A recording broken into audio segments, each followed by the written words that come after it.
Assalamualaikum warahmatullahi wabarakatuh. Perkenalkan, saya Wina Lupia Dedia, NIM 216013, Prodi Pendidikan Bahasa Indonesia, mata kuliah Kritik Sastra. Di sini saya akan mengumpulkan UAS Kritik Sastra yang berjudul Practical Criticism pada Cerpen Buku Hitam karya Anton Kurnia. Untuk itu kita lanjut ke pembahasan. Yang pertama yaitu adalah pengenalan. Cerpen yang akan dibahas dalam esai ini berjudul Buku Hitam karya Anton Kurnia. Cerpen Buku Hitam ini telah dipublikasikan di koran Jawa Pos pada Sabtu 16 Maret 2024 pada halaman 5. Anton Kurnia menulis cerpen ini menggunakan latar belakang sejarah dari cerita kitab tua yang dijuluki Buku Hitam yang merupakan buku langka dan fenomenal yang dibungkus dengan sangat menarik. Anton Kurnia sebagai penulis mengajak pembicaranya dengan menampilkan konflik sejarah dari terbitnya Buku Hitam di berbagai negara serta tokoh malang sumirang yang pekerjaannya mencuri buku langka lalu dijualnya. Yang kedua adalah penjajakan, yaitu cerpen Buku Hitam merupakan sebuah cerita di mana kitab tua sering dijuluki dengan buku hitam serta tidak banyak orang yang mengetahuinya. Dalam cerpen tersebut tertulis bahwa konon buku langka tersebut telah berusia lebih dari 1.300 tahun.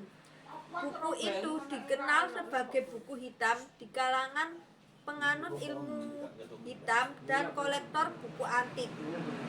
Dikarenakan isinya mengandung ilmu hitam dan bersampul kulit hitam. Pada mulanya buku itu bernama Kitab Al-Ajib, dalam bahasa Arab berarti siulan angin, dan penulisnya Abdul Al-Hadrat alias Al-Hajrat dari Sanaa, Yaman. Al-Hajrat adalah lelaki setengah gila dikarenakan ia murtad dan menjadi pengabdi setan akibat dendam disiksa penguasa karena dianggap mempraktikkan ilmu sihir terlarang, sehingga ia memutuskan untuk berkelana ke runtuhan kota tua Babilonia lalu bertemu dengan sosok iblis dan mengikat perjanjian bersamanya. Kemudian Al-Hajrat menulis kitab Al-Ajib ketika pengasingan diri di Damaskus setelah kematiannya yang misterius pada tahun 738. Kitab ini ditulis menggunakan tinta pada kertas tebal yang memiliki setebal 300-an halaman. 2 abad setelah ditulis, kitab Al-Ajib diterjemahkan dalam bahasa Yunani oleh Theodorus Philetas dan dinamai Necronomicon yang berarti kitab tentang kematian. Kini salinan Necronomicon hanya tersisa 7 eksemplar di seluruh dunia, yakni di The British Museum, Bibliotheque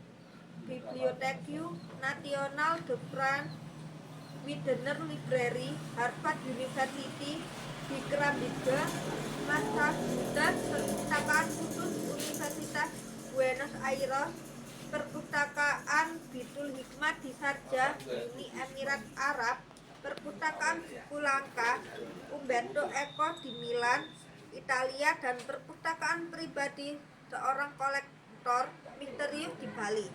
Menurut catatan resmi, buku termahal yang pernah terjual dalam sejarah adalah kitab langka Codex Leicester atau Codex Hammer karya Leonardo da Vinci. Codex Leicester berisi catatan pemikiran, teori, sketsa, serta pengamatan Leonardo terhadap alam. Namun di pasar gelap, kisaran harga untuk kitab Al-Ajib lebih tinggi dari Codex Leicester. Untuk salinan asli buku itu bernilai sekitar 1,5 triliun rupiah. Sehingga hal itulah yang menyebabkan banyak orang dari berbagai penjuru dunia berlomba-lomba untuk mencarinya. Salah satunya adalah Malang Sumirang.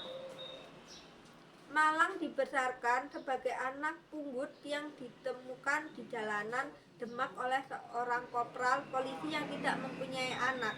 Semasa SMA, Malang mencuri untuk membeli ganja dan hal itu diketahui ayah angkatnya sehingga menyebabkan ia melarikan diri dan mengembara dari satu kota ke kota lain bertahan hidup dengan mencuri sebelum akhirnya menjadi spesialis pencuri buku. Kini Malang berusia 45 tahun dan sudah mencuri buku sejak usianya 17 tahun serta hidup sendirian di pinggiran Yogyakarta dengan kehidupan yang mapan. Setelah 3 bulan ini, Malang mengincar rumah seorang kolektor buku langka di Ubud. Ia menginginkan untuk mendapatkan buku hitam tersebut. Ketika waktunya tiba, Malang melancarkan aksinya untuk mencuri buku itu. Tetapi ketika ia telah mendapatkan buku tersebut dan memasukkannya ke dalam tas, ia jatuh terjerembab. Malang merasakan kepalanya pusing dan tubuhnya lemah setelah dilempar sesuatu. Ketika itulah sosok tubuh perempuan melesat untuk mengambil buku tersebut di dalam tas ranselnya. Yang keempat yaitu yang ketiga yaitu adalah pendalaman. Dalam cerpen dijelaskan bahwa buku hitam pada mulanya bernama Kitab Al-Ajib adalah kitab para penganut ilmu sihir dan di dalamnya terdapat ilmu sihir serta buku ini tergolong buku langka.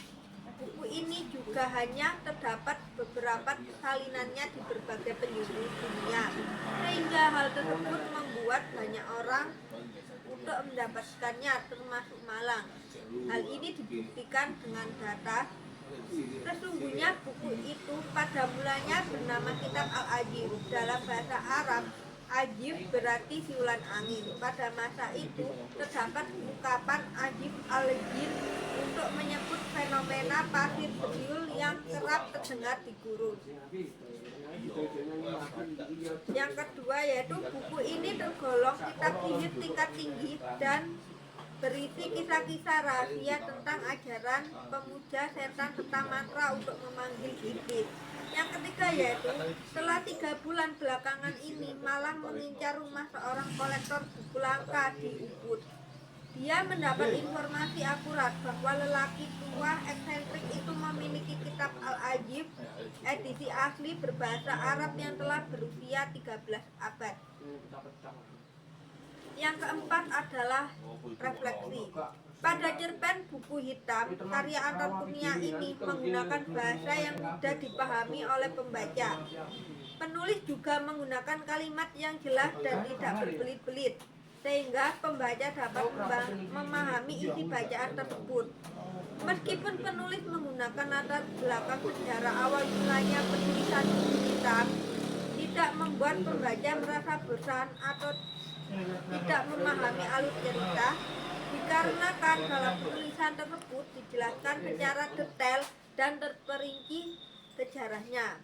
Di dalam cerita Buku Hitam terdapat beberapa kelebihan yang dapat diambil oleh pembaca, seperti adanya wawasan atau pengetahuan yang bernilai sejarah yang ditulis secara menarik dan detail. Selain itu juga adanya nilai moral agar kita dapat memanfaatkan buku sebagai referensi ilmu yang bermanfaat, bukan untuk menggunakannya sebagai ilmu sihir yang merugikan manusia lainnya.